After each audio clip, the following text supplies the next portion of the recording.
Welcome, everyone. This is the 1619 Lingering Imprint, and today our special guest is Helane Rheingold, who's doing a conversation with Western Africa art, another one of her wonderful conversations. The meeting is being recorded, and it will be posted on our YouTube channel as soon as we can get it up.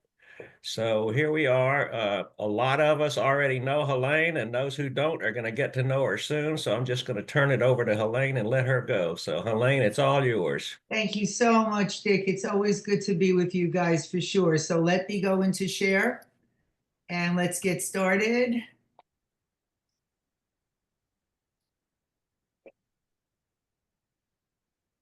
Hold on, slideshow. Okay, can everybody see this map of Africa? Yes. Yes. Wonderful. Whenever it works, I'm always very impressed. I'm very impressed. All right, and can everybody see my laser pointer? Yes. Okie dokie. Wonderful, wonderful. All right, I thought for Black History Month, we might want to take a look at the art that our slave population brought to this country, which influences even to this day many of our modern and contemporary artists in this country and certainly all through the world. The French Impressionists loved African art, and their work is very reflective of that. So I thought I'd start off with a map. What do we know about Africa? Come on, you have to talk to me. Hot. What's that? It's hot. Well, Hot. yeah, okay, it's hot. Okay, and the area that is marked in this square is equatorial Africa for the most part, sub-Saharan, equatorial, and this is the area where our slave population came from. Used to be called the Slave Coast. The Slave Coast. And you have Senegal and Gambia and Mali and Angola and Congo. I'm going to get rid of myself now so that you can concentrate on the images. Okay. Africa, second largest continent, most populous continent to this day, 54 countries, several thousand languages, initially all tribal. So African art, it was initially functional, not decorative. Our art, Western art, primarily decorative. Anybody have any comments about that? We're all comfortable with the difference, right? Yes. Okay. And African art, magical intermediary between the spirits, the ancestors, and the living people. What's an ancestor? What's an ancestor, guys? Someone who lived before you. A little more than that. I need a little bit more than that because grandparents lived before us. Somebody that you're related to biologically that lived before you. Someone that you're related to biologically, excellent, that lived before you several generations back. Several generations. You might not have known them. They connected you to history. They are very connected to the history. Exactly. I have a few more words for you. What is raffia? R-A-F-F-I-A? It's a reed. It comes from the palm tree. It's dried palm tree leaves. What's a diviner? D-I-V-I-N-E-R, a diviner. Anyone have another word for diviner? What's that job? What job does that person have? What's that? Find water. Oh, you're thinking of a dowser. That's a dowser. Oh, dowser, right. It's a dowser. I'm talking diviner, D-I-V-I-N-E. We might think of it as it's a person with the power to invoke and manipulate spiritual entities. We might think of it as a shaman. We might think of it as a soothsayer. We might think of it as a priest, a diviner. Connection with the spirit world, connection with the ancestors, using objects, and herbal mixtures for that connection, to intercede on behalf of the people. And last word is scarification. Scarification. We don't call it that in this country. We call it something else. Tattoos. We call them tattoos. Exactly right. So we got those words. All right. Are we okay with where our slave population came from? Yes. Formerly known as the Slave Coast. By the way, you guys need to know that slavery was endemic in this part of Africa starting from about 300 AD by the Arabs. The Arabs enslaved this population. By early 1400s, the Portuguese have started to colonize, and they were the first European slavers. Then the English, then the French, and then, of course, us. We had the largest slave population in this country in the early 1800s, not because we imported them, but how did their numbers increase? Birth. Births, yeah, births. Exactly. That's how we increased our population. These people brought with them their culture. They brought with them their talents. They were wonderful carvers. They were wonderful textile weavers. And they told wonderful stories. Let's take a look at this piece. If we understand this piece, we've got the culture of this part of Africa. What do we see? It's What do we see? a man and a woman together. A man and a woman, a couple. Excellent.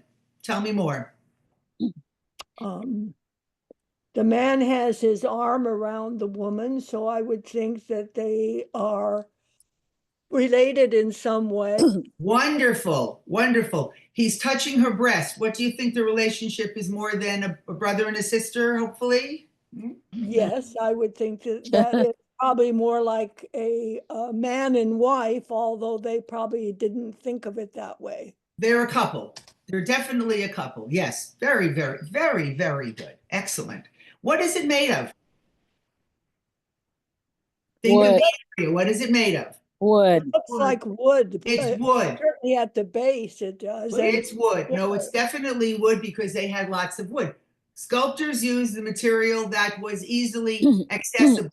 This is why we have so much wonderful marble sculpture from Italy and not a lot of wooden sculpture from Italy. Okay. So it's made of wood. And tell me some more about the people. Well, the woman is wearing, looks like an earring. Good.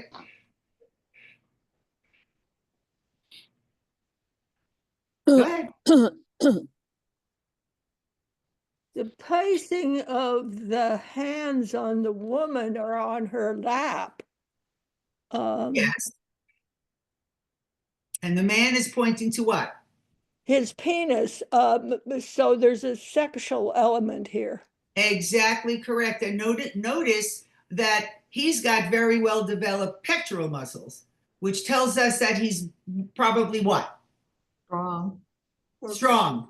And she's got very developed breasts, which tells us what? That she probably had been pregnant. That she's very fertile. That Yeah. she's very fertile. She's going to have lots of children, this woman. And hopefully he will be the one to do that. I showed this once to a high school group. All right. And of course, they noticed where the hands were right away. And so one of the guys raised his hand and he said, well, Mrs. Rheingold, he's pointing to his penis. That tells us that he can do the job. Great comment. Exactly what it's meant to say. Perfect. By the way, look at the color of the wood. It's very dark. That's because this has been used in ceremonies. This a piece of sculpture, and it's a sculpture, has been covered either with sacrificial blood or oil. That's where we get the dark color. Okay. Let's go back to are they standing or sitting? They're sitting, but it's interesting, the feet and the pedestal, the base, Mhm. not dark. Why do you think that is? I'm not sure. Well, where did the Oh, liquid? because the feet of African Americans may be whiter on the bottom. No, that's no. The liquids that were used just were on the actual body, They weren't that concerned with the base and the feet. So they're sitting. Why are they sitting? What does that indicate? Where do most people in African tribes in this area sit? The ground. On the ground, but they're not on the ground. They're sitting on a stool. What might that indicate? Royalty, Yes, yes. hierarchy. They are right. They're an important couple. Very, very good. And the name of this piece is the Dogon couple, Dogon, the Dogon couple. And they're from the Kingdom of Benin, which is now basically, excuse me, in Nigeria and Mali. So they're sitting. They're an important couple. They may be interpreted as the first couple, which is similar to our what? Adam and Eve. Adam and Eve, exactly. Adam and Eve, excuse me. Or they could just be replicas of ancestors. And this Dogon couple, and these things are hundreds of years old. This one's about 150 years old. Kept in the house or the hut of the diviner, who would bring them out at funerals, bring this couple out at marriages, bring this couple out at installations of the king. Why? Why? Why would they come out then and not be left out all the time? Apparently they brought good energy. Beautiful. Great way. Exactly. Good energy. Exactly right. Exactly right. All right, so let's take a look at the way they were carved. Is one much larger than the other? The man is thicker, But not much. Not not much. taller though. Oh, they're pretty much, the bodies are pretty much similar, aren't they? Mhm. Yeah. Western art, certainly for hundreds of years, the male usually was what? Shorter or taller than the female? Taller. Larger. Of course, taller. So what does it say to us about the way these people felt about male and female? They were equal. Well, They were equal. They were equal. Exactly correct. What an interesting concept for people who were always thought to be primitive, right? Mhm. Yeah. So they're sitting on a stool and they are supported by little figures. Oh, little figures. Right here. Here's 1, 2, 3, 4. And by the way, the number 4 is associated with the female in this kind of art. So we know there are 4 women. Wow, 4 women are supporting this. What is that all about? Is it a matriarchal society? It's a matriarchal, but then in the line of succession, it is a patriarchal. But the woman is important, and the woman is strong. The woman is very strong. She's supporting this couple. Mhm. All right, I'm hoping you're getting these concepts. All right, let me flip it around now. Let me go to the next slide. Sorry, could I just ask, when did you say it was carved? This one comes 18th, 19th century, but this goes back hundreds of years. Yeah, it's the concept of the couple that I want you guys to get. Okay, really, and the fact that it's wood means we probably wouldn't find one 500 years old. Why? Why would have not? lasted. Wouldn't have lasted. Exactly. It wouldn't have lasted. Exactly right. Let me flip this around here. Hold on. Oh, no. Sorry. There we go. Oh, now we're looking at them from the back. Do we see the figures? Mhm. Could those 4 be figures. grandmothers? 1, 2, 3, 4. What? Could those be grandmothers? Those are ancestors. Those are going to be ancestors. The ancestors, the female ancestors are strong. They are supporting the society, basically. They're supporting the society. Now we have two things on the back. We have, here's my lady, and we have this, and here's my male, and we have this. This is a quiver. What does a quiver hold? Arrows. Arrows, and they're gone. We don't know, they're gone over the years. So what is his job? Hunting? He's to hunt. Yes, to hunt and take care of. Absolutely. He's to hunt and take care of. This is a carved baby. What is her job? Care baby, Before that, to bear the baby. to have the baby. Exactly right. To have the baby. Now, here's an interesting view of their society. They're carved. They look almost the same, the body types. The faces look almost the same. Can one exist for a long time without the other? Yes or no? No. No. They are what? They are dependent Dependent. on each other. They are totally dependent on each other. But he also has his arm around her. It's not, Because why? he's protecting her. He's Or- protecting her. Well, that hence the hunter. Hence the hunter. Exactly right. Hence the hunter. And by the way, if we could look at this closely, her hair would be carved in what we call cornrows. Do we know what cornrows are? Yeah, braids. Yeah, braids, exactly. And she's got her hair carved that way. Yeah, she's got her hair carved that way. Let me go back to the front. They both have very large belly buttons, navels, belly buttons. What might that mean? What is the navel connected to?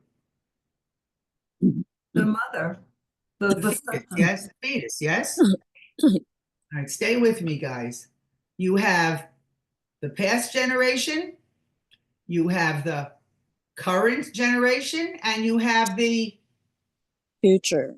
future generation. Yep. And their bodies are carved with scarification, what we call tattoos. The more scarification you had in these tribes, the higher up you were in the chain. They didn't go to tattoo parlors for sure. How would they get the tattoos? How would they get the scarification? How do you think they did that? They cut. They would, yes, take a very, very sharp piece of wood, perhaps, and open the skin, go to the cool fire, take the dark ashes, rub it into the incision, and let it heal. Scarification. We're going to talk about that again. Would that be a ritual, or would an individual do that by? Well, it could either be an ideal of beauty, it could be a status sort of thing. Yeah. We done with the Dogon couple? By the way, this is 29 inches high. It's pretty tall. Any more questions about the Dogon couple? Do we have all the symbolism here? Guys, talk to me, yes or no? Yes. Okay, can I go on? Yes. Okay, Not quite yet. I couldn't find my. go ahead. Yeah, The go guy's ahead. face, his head looked like he had some kind of a headdress on, not just his leg. He does. He does. Excellent. He does. And he's got he's royal. It's not a crown, but it's a cap. Very good catch. We're going to see that again. Very good catch. Who is that? Will? Yeah, yeah. Hi. Good catch on that. Thank you. By the way, he's got a beard. I was going to say he also has a beard. He has a beard, and she's got a lip ornament. She's got a lip ornament. It's called a labret, L-A-B-R-E-T. And at some point, we feel that the beard was exactly the same length as the labret, but over the years, it got a little bit, it might have gotten broken. Equal. They're dependent on each other. One is not more important than the other. And they know it. And they know it.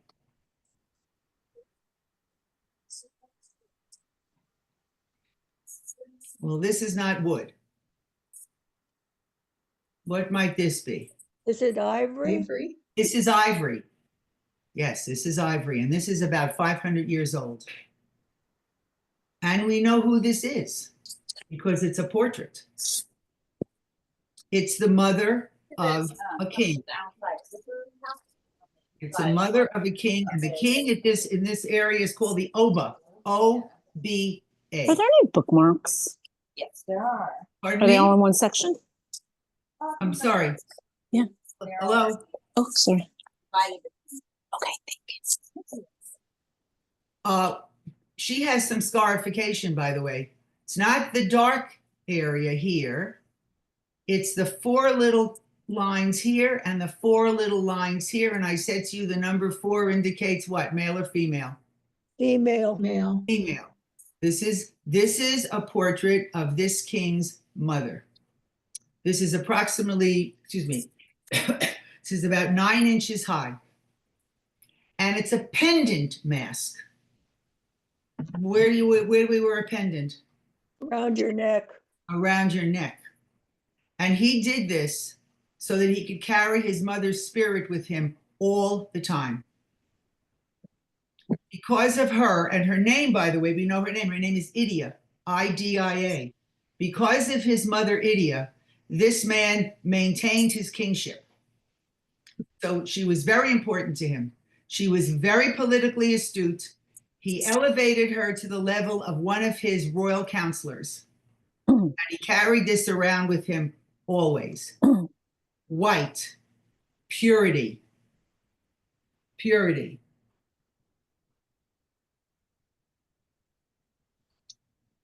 Talk to me. All What the do we- little statues all the way around her. Yes, excellent. You have Family members. no, not family members. Good try though, Claire. Remember I said Portuguese start coming in the 1400s. You have a little Portuguese soldier here.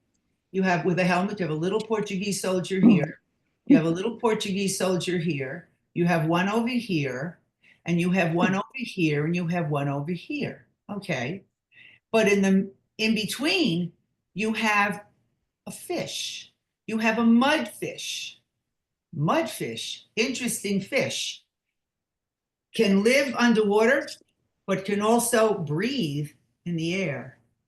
So this is a fish that has some power. Yes or no? Yes, absolutely. Absolutely. Absolutely. Yeah. And the queen mother, she was a queen mother, is called an Eoba. Her name was Idia, but the queen mother is the Eoba. Who becomes the queen mother in these societies? The woman, the wife in the harem that has the first son. And once she has that first son, she never has any more children because her job is to take care of him. Because he will become the next what? He will become the next what? King. He will become the next king. So that's her job. No more children for her. Elevated rank. She has her own lodgings, her own palace, her own servants. Back of this is hollow. So it's not that heavy. Any questions? What are the characters in the bib around her chin? This is just this, right? Again, we have little people. Can you see? See the eyes? Yeah. The eyes, little people. Yeah. So There they're were Portuguese? What? No, they're African. They're African. The Portuguese were always shown as soldiers with helmets. These are African women. There are 2 of these. We have one at the Metropolitan Museum of Art. There's one in England. So he not only had 1 commissioned, he had 2 commissioned. And ivory, by the way, was the principal trading material with the Portuguese. The Portuguese loved the ivory from Africa. Questions? What was there inlay in the two forehead Oh, spaces? you guys are good. You're good. I can't give you all the answers. I want you to figure something out for yourself. Yep, you have a piece of iron here and a piece of iron here. Where did the iron come from? If we gave them, if the Portuguese took the ivory, where did the iron come from? The Portuguese, I would assume. Exactly right. That's right. There was a trade. There was a mutual trade. And the Portuguese did not start with slave transfer until the early 1500s. Before that period, the Portuguese missionaries came and tried to Christianize, to proselytize to the natives. So the Portuguese were in this area of Africa for almost 100 years before they started to send slaves to the Western Hemisphere. Are the eyes hollow? Was it actually a mask or was it just a pendant? Just a pendant. Good question. And the pupil was iron. So you have one pupil at the Metropolitan that's left. This one has disappeared.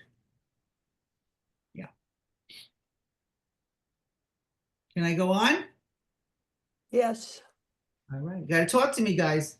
Yes. Before you go on, All right. before you go on, I'm sorry to be late to the draw here, but what's the relationship between those Portuguese around the top and the Ioba?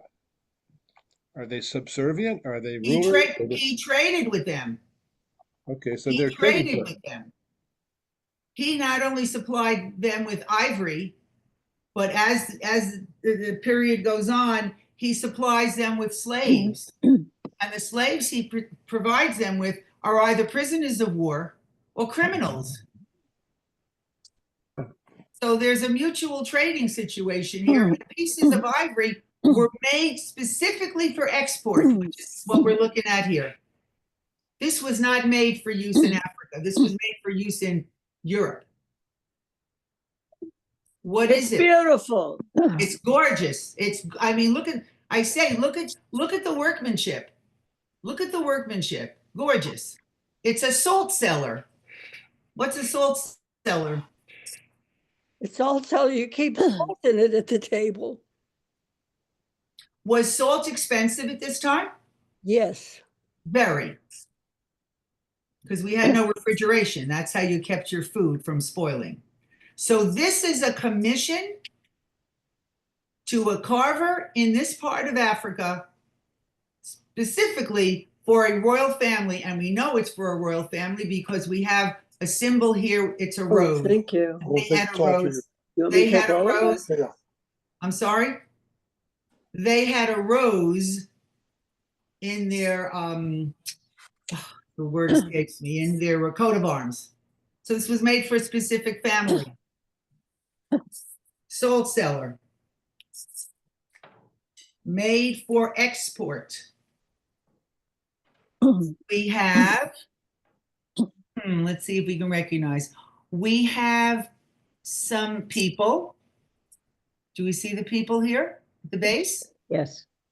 Okay. Of course, the top comes off. The salt is in here. The salt is in here. And you also have 4 dogs. You see the little dog here? Here's the dog. And here's the dog.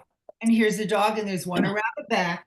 One around the back. Dogs were considered to be somewhat special because of their hearing.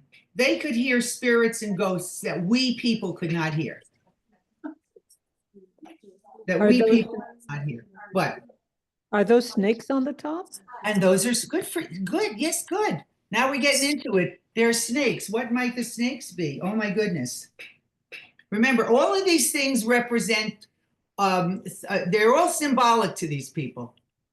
Snakes, water spirits, the water spirits. How tall do you think this is? So these are symbols that the Africans had rather than the Portuguese who were. Exactly right. So they put something of themselves in this. But again, rose is right here. Part of the Iconography. for that noble family. To the Portuguese family. Yeah, this was not made. This was import stuff. They imported this. Right, but then they included their own iconography. Yes, they did. Why not? Why not? Why not? What's the indication of the snakes and the dogs interaction? Dogs, the water spirit, the dogs can hear the water spirits. The dogs can hear the spirits. We can't hear the spirits. We can't. You have to put yourself in a different lens now. Everything that you live in Africa, everything that these people are surrounded with had life. That's how they explain their environment. There's someone with some background noise here. I'm sorry. I'm just saying. Okay. Can I go on for my salt cellar? Would you have thought that this was done 400 years ago from this part of Africa? It's gorgeous. Gorgeous. Not too tall either. Not too tall, about 11 inches tall. Okay, what are we looking at here?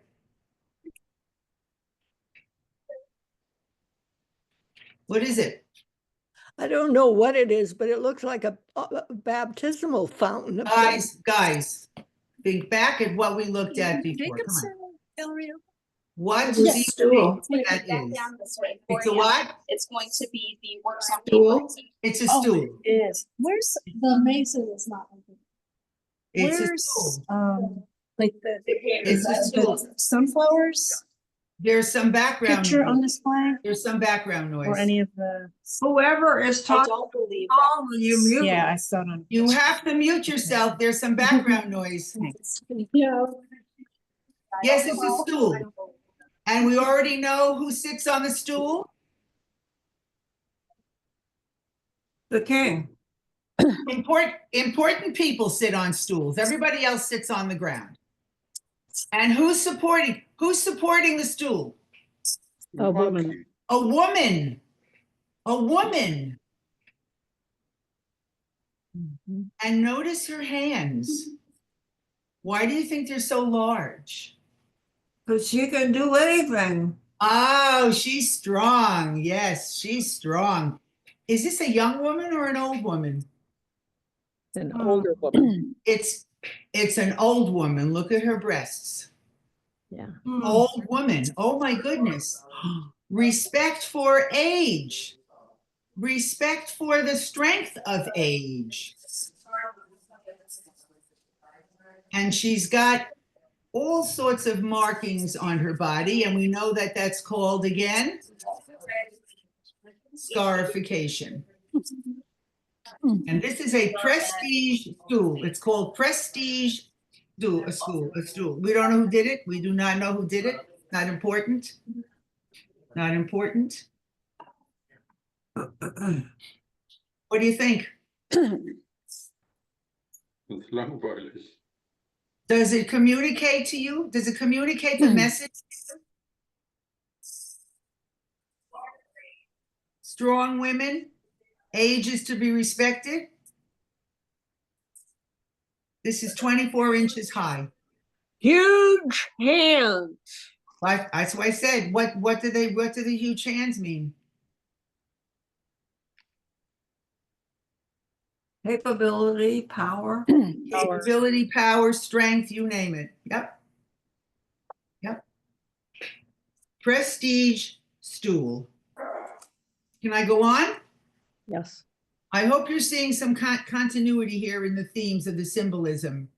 Okay.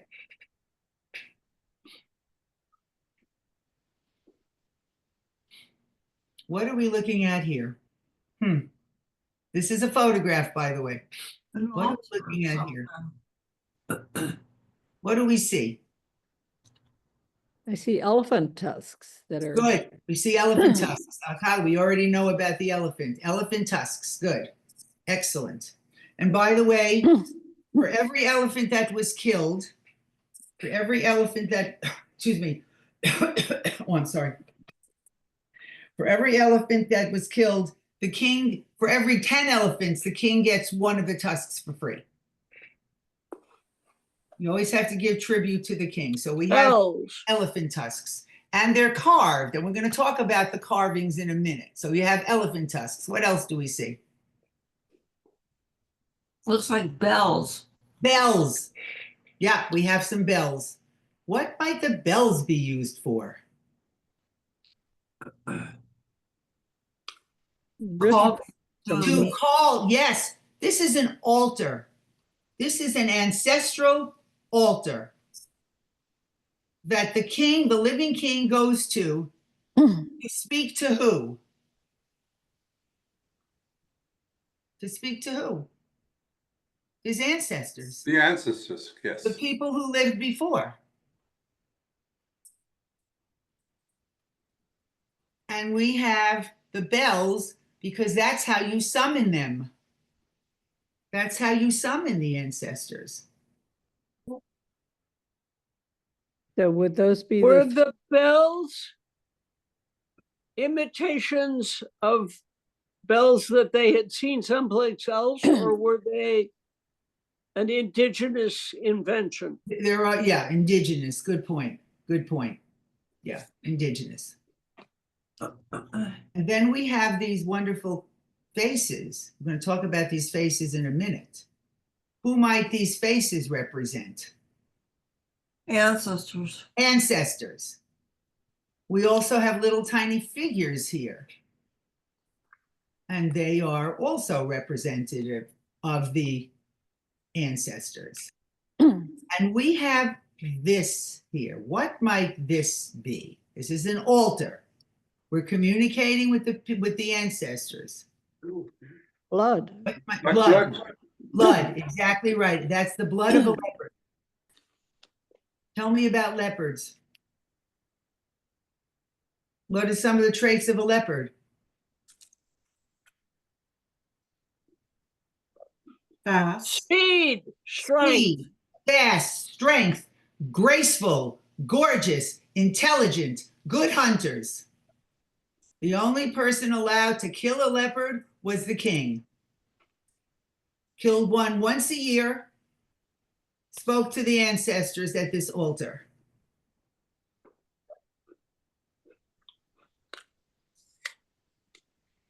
Anybody want to say anything to me about this? Are the objects made out of metal? The objects are made out of metal. The objects are made out of brass. Brass. So what is the wood in the back, or it looks like wood? Right here. These are long staffs, like wooden, like Bamboo. and they're bamboo. Yep, they're bamboo. Good catch on that. They're bamboo. What are the tusks? We're going to talk about the tusks in a minute. You can imagine the size of the elephant. Look at the size of these. I mean, those elephants were huge. Yeah. It's basically a shrine to the dead kings. And each time a king died and a new king is installed, the new king comes to the altar. It's all about invoking the past, all about honoring the ancestors who were wise and who you wanted to have protect you, take care of you. Let me go on to the next one. There's your tusk. Oh, that's beautiful. Could I ask people who are eating or coughing to please mute? It's distracting. There's your tusk. Thank you for that. Okay. And it's carved. This is 9 feet high. This tusk is 9 feet tall. And it's got figures on it. If I tell you that the very, very top figure is an oba, does that tell you about the pecking order at all? Talk to me, yes or no? If the oba is at the top, Tell me, what does it say to you about the pecking order of the society?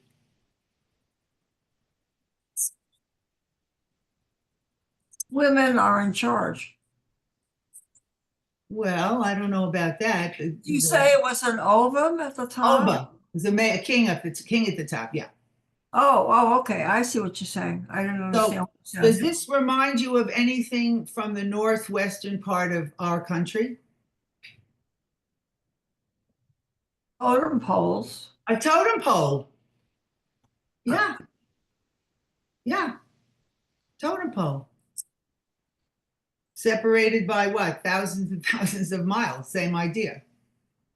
And these tusks, these beautiful carved ivory tusks, okay, fit into the heads that I just showed you. Fit into the heads that I'll show you the head. Let me go to the head. Hold on. There we go.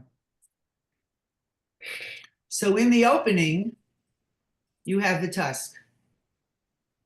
And this is an idealized ova. What do I mean when I say an idealized ova face? Perfection? Not really perfection. I'm looking for a better word than perfection. Idealized. Romanticized. Photoshop. Not a real face. What you'd like to be like? No. And this is a male. This is a male. She's got the scarification. He's got 1, 2, 3, 1, 2, 3, not 4. Huh. And around his neck, he has coral beads. Coral. Well, see now, coral. Where do we get coral from? The sea. The sea. Yeah. So it's a valuable trade good. Thank you so much. Very valuable. So the wealthier you are, the more what? Beads you have. The more coral you have. Yes, absolutely. Let me go back to the tusk. The tusk would fit right here. Let me go back to the tusk. And they wanted to keep the tusk as white as it could be. White somehow represented purity to them. So they would bleach it every now and then with citrus juice, whatever citrus fruit they had. They wanted it as white as possible. So this is a king, an oba. This is an eoba. This is a queen. No ivory tusk for her. No ivory tusk for her. But do we see the scarification? 1, 2, 3, 4. So now we know she's a Woman. female. And look at how many beads she's got. Lots. Lots. Lots. So her, the what she has on her head. That's just a ceremony. Yeah, that's just a ceremonial hat. That's it. Yeah. No ivory tusk for her. Sorry.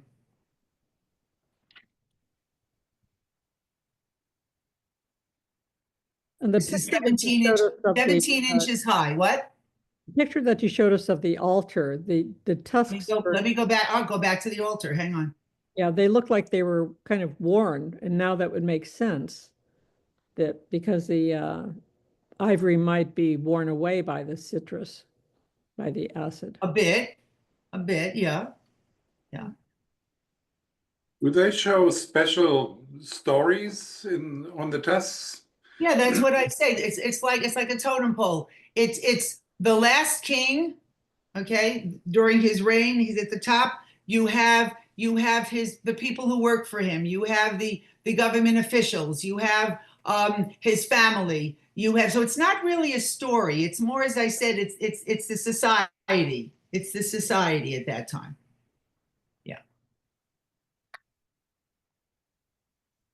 There's my male, and there's my female. Oh. Oh my, what are we looking at here?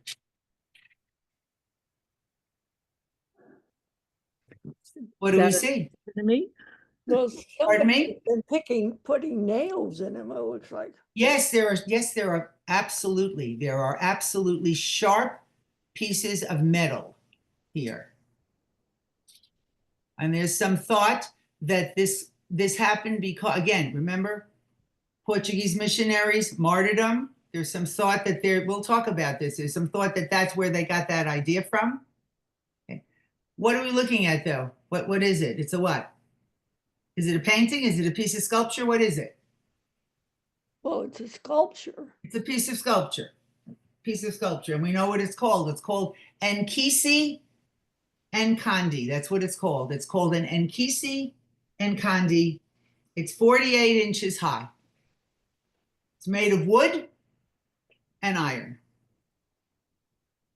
Talk to me about the body language.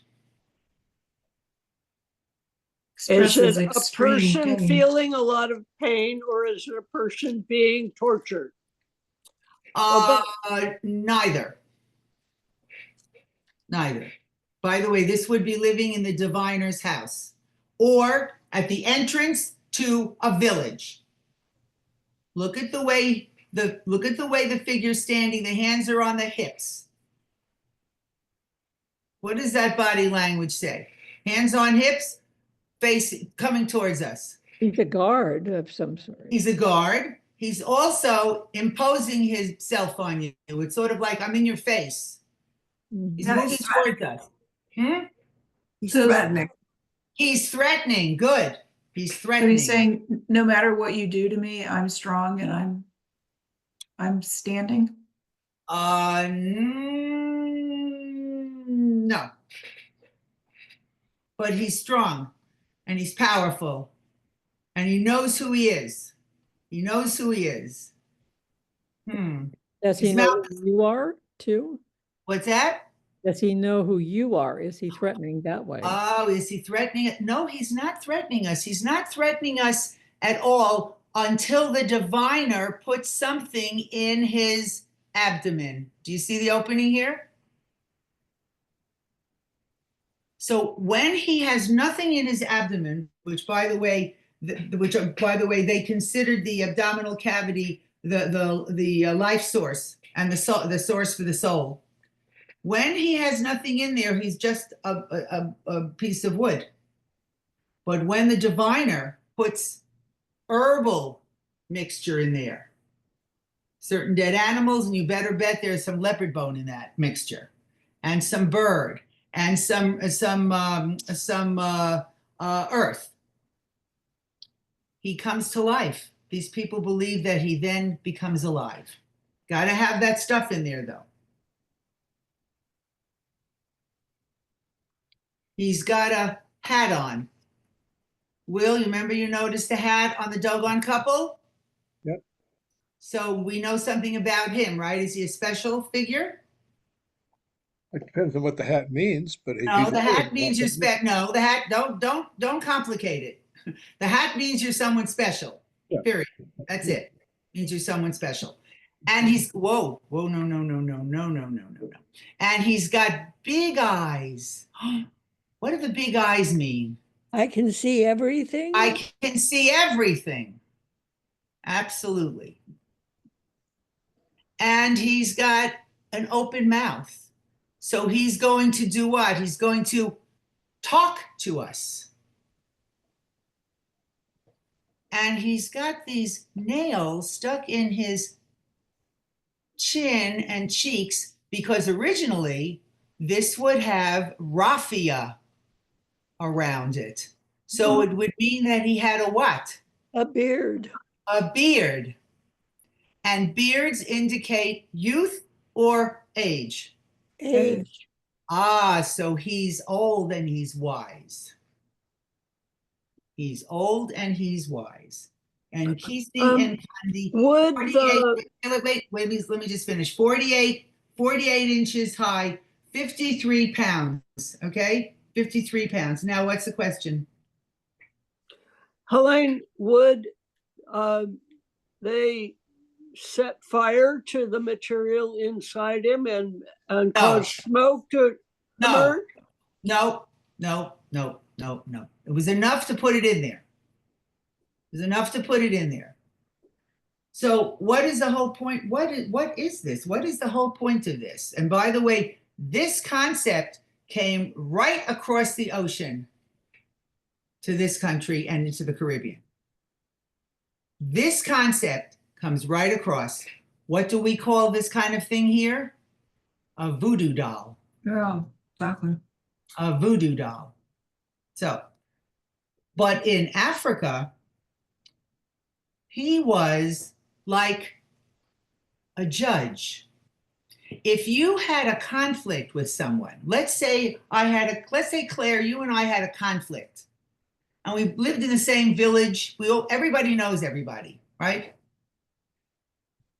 And you cheated me. I feel you cheated me. And I'm angry. And I want to get revenge. I really would like to get revenge against you and your family. But if I go out and kill you, what is your family going to do to my family? Kill you, kill them. Exactly. So that's not going to work, is it? No. So we need an arbitrator. We needed someone who's going to settle it for us.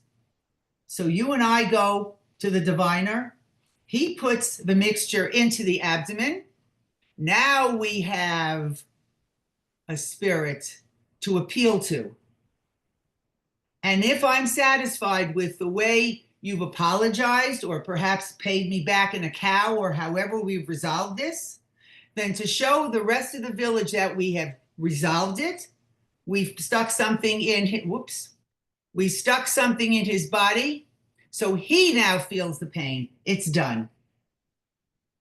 What a nice concept, hundreds of years old. Talk to me. What do you think? Make sense? Well, does the Makes sense. diviner settle? Sally, makes sense, right, Sally? Yeah, makes sense. Yes, because no blood has to be spilled. Bingo, exactly right. That's exactly my point. And we call these people uncivilized. We could use a few of these right now. And that's exactly what I said before. You look at this, you try to understand the iconography here, and you say to yourself, were they really primitive? I don't think so. No, I don't think. Respect for women, equality, understanding that you have to settle arguments without killing people. Wow. Wow. What do you think, Claire? Pretty good, huh? Yeah. And Kisi and Kandi. And again, our voodoo doll. Our voodoo doll. Anybody else have anything else to talk to me about him? And Kisi and Kandi, he personified the word is mangaka, the force of jurisprudence. He said he resolved it. Now, who was really resolving it? Was it the statue? No, it was the diviner. But that's okay. That's okay. Can I go on? Does it have does it have any meaning that he has more nails around his bottom than on his top? No, just have to find place for it. That's all. Okay. Yeah, good question though. Just got to find place for it. That's all. So the assumption would be that the diviner has communication with the ancestors, or Yes, exactly. And that's who's resolving. That's exactly right. That's who's resolving all of this. Exactly right. I think another point is that both parties to the dispute trusted the arbitrator. Absolutely. That was essential. Of course, that was essential. Otherwise, yeah, totally essential. And again, back to my high school students. So when I showed this to them, one boy said to me, "Oh, this is the way you walk through the halls so everybody gets out of your way." It's a way of swaggering, right? It's a swagger pose. Yeah, it's a swagger pose. So I then thought to myself, let me bring all of this together. Let me combine it all. And let me show you a living African artist who very famous. He was on the cover of Time magazine. as 100 most influential people in 2023. He exhibited his work at the Venice Biennale. Anyone know what the Venice Biennale is? It's a show in Italy, in Venice, every 2 years. And you have to apply. It's a juried show. And if you show your work there, that means you've made it as an artist. He's a professor at the university in Nigeria. He's 82 years old now, and his name is El Anatsui. And I'm going to show you what he does.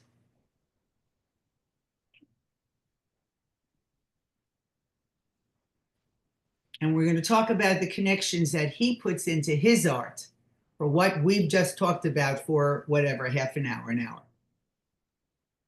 Is his work at the Broad? Yeah, he's all over the place. Yeah. He's all over the place. And his pieces are big. This is 87 inches high and 11 feet wide. What does it look like to you? Look at it. Tapestry. Of some sort, it looks like. What's that? I said it looks like some sort of a cloth. Some Good. sort of weaving. It looks like a Can wig. you Perfect. enlarge it? Yeah, I'll show you a bigger piece in a minute. I want to just talk about what it looks like to you right now. Does anybody see a face in here, a mask of any kind? Yes, there's two eyes. Got There's two a eyes forehead. right here, maybe a And a nose. mouth. Yeah, okay, so there's a mask feeling here. Mm-hmm. Okay, there's a mask feeling here. And there's also a cloth feeling. The artist who did this, El Anatsui, was the youngest of 32 children. His father had 7 wives, and his father was a famous weaver of kente cloth. Kente cloth, whenever you see that gorgeous African pattern that people wear, especially graduates of Black universities, they all wear this beautiful shawl of kente cloth. We didn't talk about textile, we don't have enough time. But so we have a mask, we have textile. We also have every single color of every single African country's flag in here. So he's united the continent. Now, let's see what it's made of.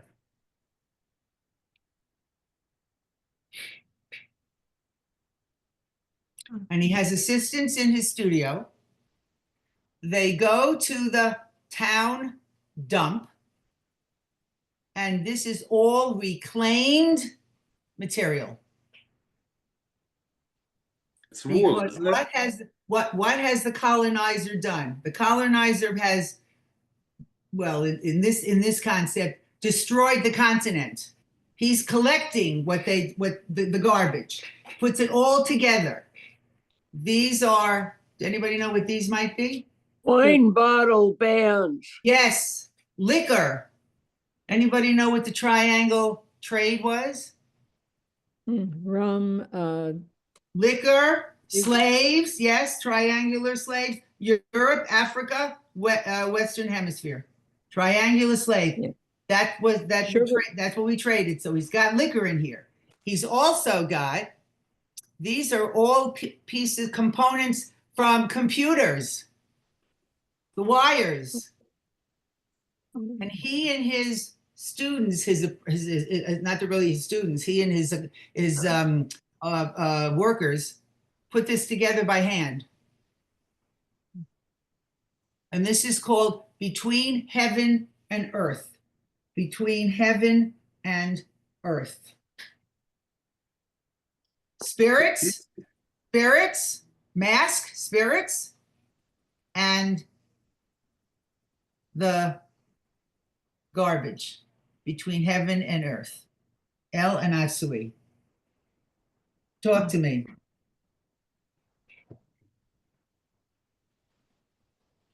Well, what do we think? Do we like it? Yeah. they're beautiful. They're gorgeous. These are really gorgeous things. And by the way, this one is at the Met also. He came in 2007 and he installed it.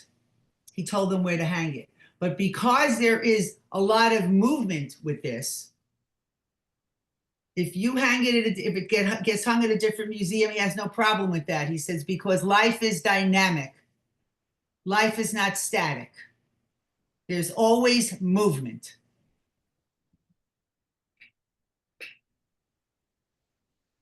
They're much more beautiful in person. Oh, they're gorgeous. They're gorgeous. I can't begin to tell you how beautiful these things are. They're just beautiful.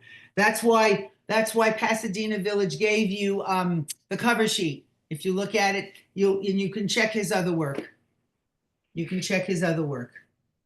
I believe there's a piece of his at the Fowler Museum at the UCLA campus. There may It's be. made out of bottle caps. Yep, bottle caps and anything, things that he found at the dump. It's magnificent. Reclaimed art. Reclaimed art.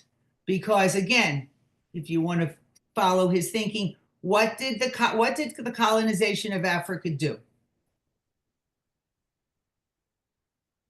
Brought them a lot of trash. Thank you. So, doggone couple.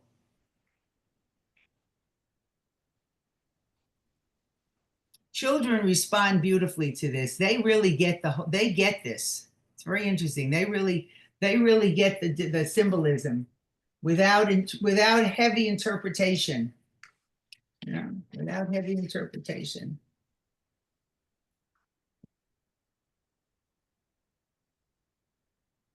Idia, Queen Mother,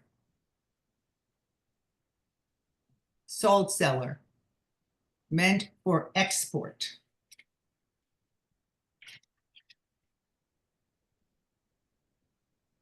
Prestige stool.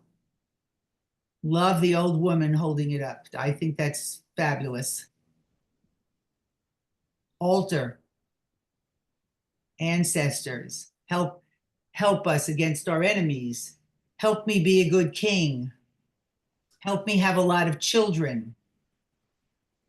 By the way, a lot of this stuff was taken from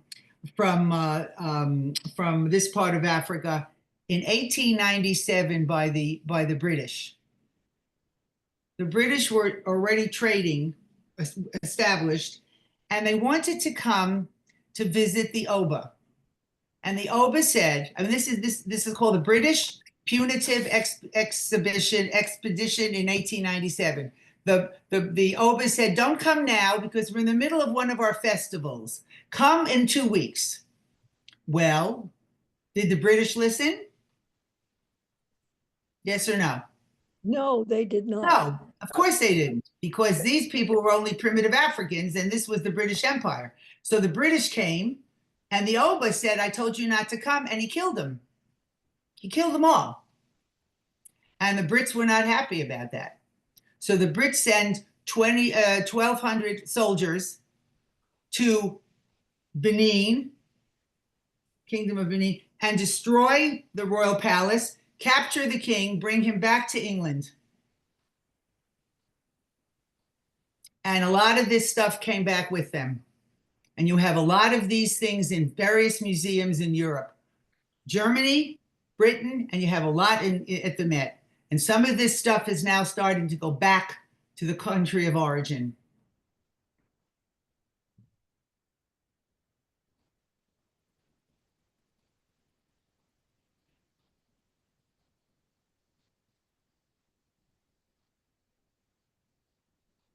Okay, guys, talk to me. Anything stand out? Thank you. You're welcome. Anything stand out? Anything you want to comment on? Really helpful Yes, to no? understand the iconography. What's that? It really has been helpful to understand the symbolism. Oh, absolutely. You Yeah. can't understand this if you don't get Yeah. what's behind it, okay? Without question, yeah. And you guys need to know that this art that I showed you, the French, the Europeans went crazy for this in the 1860s, 1870s, and 1880s, and on into modern art. Picasso collected African art. Brock collected African art. Modigliani collected African art. All of them, they loved it. It was so different than Western art. It was much more, it was reducing to more simpler forms. Remember, African art, functional, not necessarily decorative. You know, All of these pieces served a purpose. All of them, except the salt cellar. What that served a purpose too, because that allowed them to get stuff from Europe. Yeah. Claire, anything you want to say? Sally. yeah, it occurs to me that all these people in other countries collecting African art and valuing it so highly, it's too bad they didn't collect some of the African values along with that. Wow, well said. I completely. They had. When I was doing the research for this, and I went further back into the Nkisi and Kandi, all right, I thought to myself, oh my goodness, really, they got it. And we're still dealing with the whole concept of women's equality. I mean, really. Billy, what do you think?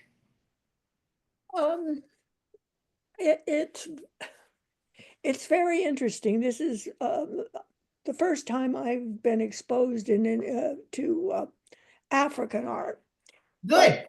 The similar concepts are in ancient Asian art also. Give us an example. Um, And how ancient are we talking? We talking religious Asian art? Well, most of the art I'm familiar with has to do with religious art. Right. Their symbolism in their statuary, so forth, usually relates to their religious belief systems, the Hindus, the Buddhists, so forth. Right.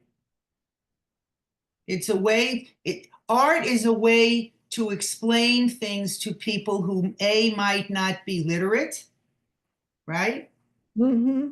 All right, it's a connection, and of course that's the way we think of some of our Western art, and certainly these people would look at this, they understood what each of these things symbolized, and they bought into it. And I don't mean that in a negative way. This explained their world to them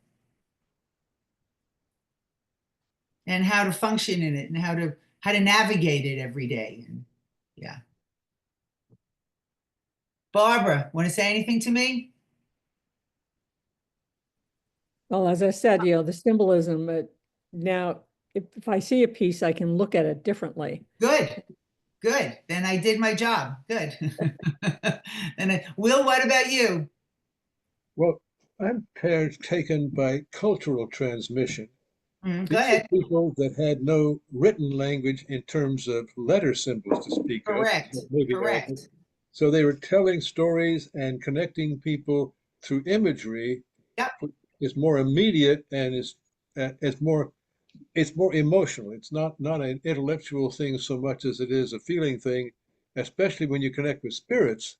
Right. Spirits are a whole emotional thing. And that, in fact, that's how we learn initially anyway, visually, right? Visually, which is why art is so impactful. Yeah. Anybody else want to say anything else to me? Dick, where are you? I don't know if Dick is still on. No? Okay. All right, guys, if you have nothing else to say. I'm still here, but I can't see it. Well, but did you heard a lot of the stuff we talked about? I mean, the concept. Oh yeah. No, I love it. Yeah. Yes, it's very good. It's very interesting. I find it fascinating. I think it's interesting that they took these figures, these power figures, and brought it to this country as a voodoo doll. All right. And a lot of their and their way of dealing with each other. I mean, it's just it's so, for me, this art is so rich and so deep. Yeah. So deep, really. Yeah. What strikes me is other ways of entertainment. I'm thinking of music and dance and drama, and all that stuff. I presume these were used in part of that sort of thing. Absolutely. But because I had to limit, you know what I mean? I tried to, of course, they made their own primitive instruments. Absolutely. They made their own primitive instruments. And during festivals, they would dress up and transform themselves, quote unquote, into spirits. They wore masks. They wore gorgeous robes of this cloth. It was called a mask. They called these masquerades. And once you put on the mask and once you put on the robe, you became that spirit. You became that spirit. Yeah. So, yeah, but I couldn't do it. We would be here for another hour, which would be no problem for me, but Well, there's also back to the altar, go back to the altar. Wait, let me go to the altar. Go ahead. the figures that are holding the tusks look like they had animal heads, like the one on the left looks like a mouse or a squirrel, and the similar No, one no, on the no, right. no, no, no. Don't read. No, these are past obas. Period. They're past What, obas. so what's the creature that's above the face in that left bust totem? That looks like Talk that. about here. Talk about here. Yeah, right. This one. Yeah. Uh, No, Isn't no that a creature. squirrel? It's just decorative. No, it's just decorative. No, it's no creature. No, don't overread this. This is simple. Don't overread this. By the way, do we see this? Everybody see my red dot? Everybody see this in the middle? This is a symbolic sword. A symbolic sword. Because of course the Oba had a sword. Symbolic, and they were always shaped that way. I forgot to mention that to you. And average people had altars in their homes too, but they weren't oval. They were square. Only the Oba could have an oval altar. Why? I don't know. I wasn't able to find that in any of the research except to differentiate himself from the rest of the population. I find this all fascinating because I lived on the edge of the Navajo Reservation for 30 years. And I'm reading The Heartbeat of Wounded Knee. And I've been around the reservation in South Dakota as well. And the fact that white men were so threatened by anything other than what they knew is why we've lost so much of the culture. I mean, the Indian kids were sent to school and threatened if they didn't speak English. Yep. And all their traditions and everything was supposed to be wiped out. And it's just that the conquerors and on many continents are so threatened by, they don't even notice that perhaps the people who live there and adjusted to the land know better how to handle it than they do. It's there's an arrogance there, isn't there, Sally? It's a frightening thing. And there's an arrogance. There's a tremendous arrogance there. Did I not say that the king said, "Don't come. We're in the middle of our festival. Come in 2 weeks." And the British said, "Who are you? We're British and we're coming." See, that's exactly right. Yeah, but the simple people who live closer to nature try to understand the forces around them. And that's exactly what how the Indians lived with their spirits and their ancestors, and each thing represented something to them. And that's how these people lived. Yeah. That's why I say don't overthink it. Yeah, and now we have social media. Well, that's a whole other, that's a completely different thing. People grow up knowing nothing of nature at all. Well, we're much more removed. We're much more removed, and we're much more insulated from it, and we're much more insular than I think these people. Yeah, we could have learned, and we could have learned a lot from them, and we didn't. So, are we good? Well, except that, we are the ones studying their culture. Really the other way around. That sure, we are arrogant. We are the descendants of the conquerors. We're still the conquerors. Yes, you're right. Yes. Mightiest military in the world. Yeah, well, yes. Don't discount it because it's brutal. Yes. Life among the people in the tribes of Africa and North America and anywhere was also pretty brutal at times. I'm not saying these people were angels. They had human sacrifices. They had human sacrifice. They had slaves. I'm not saying this was paradise. Don't get me wrong, okay? But this was what I showed you today was their way of understanding the world that they lived in. And some of it came across the ocean with the people we enslaved. Yeah. Oh, yeah. That's where I'm coming from. Well, what fascinates me about these things is what I call the interpenetration of cultures. Like they took from the Portuguese, the computer stuff and that, and vice versa, that we in the Western tradition try to understand what this people's tradition was so we can enhance our own, which I think is a fine thing. It's a wonderful thing. Yeah. And Yeah, then oh no. we enhance it. We don't change it. We don't say, well, therefore we're going to give in to somebody else's force. We make sure we have the greatest force, which I'm not judging, but it is, in fact, we, the major nations of the world, or major whatever cultures, are, in a sense, are major because they have stronger destructive power and bigger, whatever you call them, militaries than the others. And it's a conundrum for me. I'm not sure where to go with that as a face, but I realize that I am here in a nice, peaceful neighborhood because there are people with atomic weapons and all sorts of things making sure it stays nice and peaceful. It's not as the interpenetration is the thing that's most fascinating. How do we blend them or make them into a greater total culture than each of us has alone? Well, maybe by studying some of this, maybe by studying some of this. Oh, yeah. Yeah. Part of it. Yeah, that's part of it. Yeah. Yeah. When I do the power figure with children, again, they go, oh, that's a good idea. It's sort of like a court. I said, it is sort of like a court. But there's one person, you agree to agree with what this person says without having a court, without having to have a jury and so on and so forth. Well, so I'll see you guys again soon, I hope. Thank you very much, Helen. I hope you enjoyed this. It was Many very thanks. Great. Really I good. hope I'm thrilled, and I loved your comments. You know, this is what I really like to hear are the comments.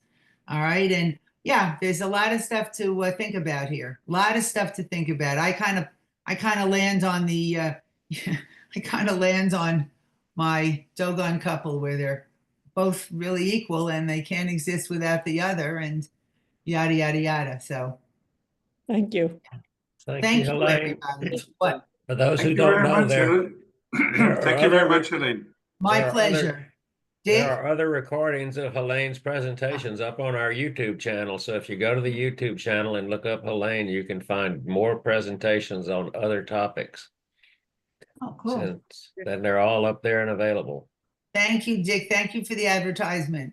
We'll see you guys again. I'm trying to arrange doing a program with Katie. I've been trying to. We have to touch base together. We're not going to do African art apps, of course, but we'll do something else. And I love everybody's input. That's what I like. That's what I like. So Elaine. All right, be well. thank you very much. My Thank pleasure. you. My pleasure. Always, always my pleasure. Take care of yourselves. Bye-bye. Oh, you know what? Let me get over here. Hold on. You wave. Okay, guys. Good to see you. Thank you for coming on today. All right. Thanks, everyone. Enjoy. Thanks for your help, Dick. Thank you for your program. Thank you. My pleasure.